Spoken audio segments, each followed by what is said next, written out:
दुनिया को केवल एक ही आवाज में नहीं बताया जा सकता।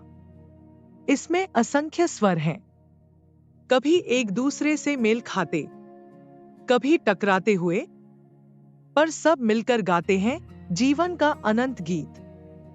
बहुस्वरता, पॉलीफोनी, अर्थात अनेक स्वतंत्र स्वर जो मिलकर एक ही सामूहिक गूंज बनाते हैं। शायद जीवन भी वैसा ही है, जहां हर जीव अपनी अपनी लय में जीता है और फिर भी सब एक साथ एक ही संगीत में बंधे हैं। कैमरून के वर्षावनों में बाका जनजाति रहती है। वे वन के साथ नहीं, वन के भीतर जीते हैं। उनके लिए पेड़ केवल लकड़ी नहीं, बल्कि सजीव प्राणी है। नदी केवल जल नहीं, बल्कि जीवन का प्रवाह है।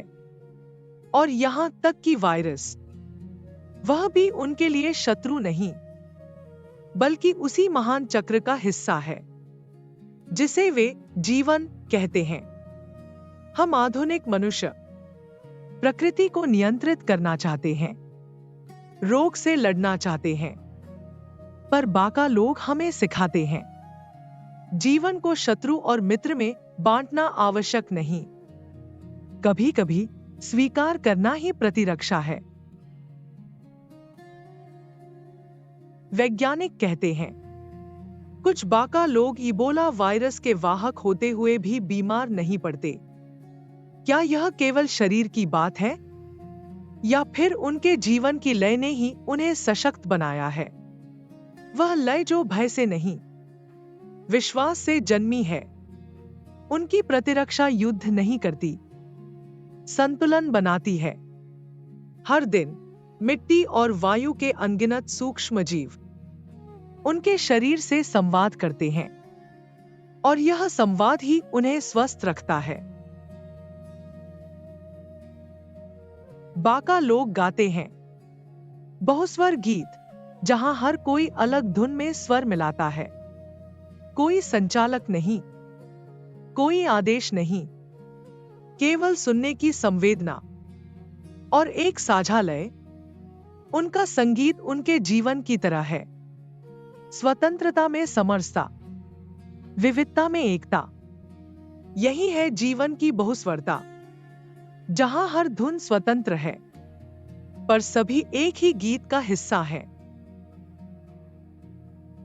हमारा आधुनिक संसार अक्सर एक ही आवाज में बोलता है, दक्षता, नियंत्रण और परिणाम की भाषा में।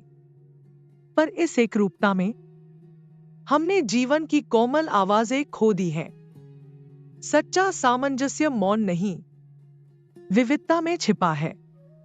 वह तब जन्म लेता है जब हम दूसरों की ध्वनियों को भी सुनते हैं, पेड़ों की, पक्षियों की और मनुष्यों की जो हमसे भिन्न है। बाका लोग हमें याद दिलाते हैं जीवन का उद्देश्य जीतना नहीं, सुनना है। रोग, परिवर्तन, भय, ये सब संगीत के आवश्यक स्वर हैं। उन्हें नकारने से नहीं, उनसे जुड़ने से हम सामंजस्य पा सकते हैं। जीवन एक समाप्त रचना नहीं, बल्कि एक अनंत इम्प्रोवाइजेशन है। एक ऐसा गीत जो हर श्वास के साथ नया रूप लेता है। और इस संगीत में तुम्हारी आवाज भी है। हां, तुम्हारी आवाज, जो पहले से ही जीवन की बहुस्वरता में गूंज रही है।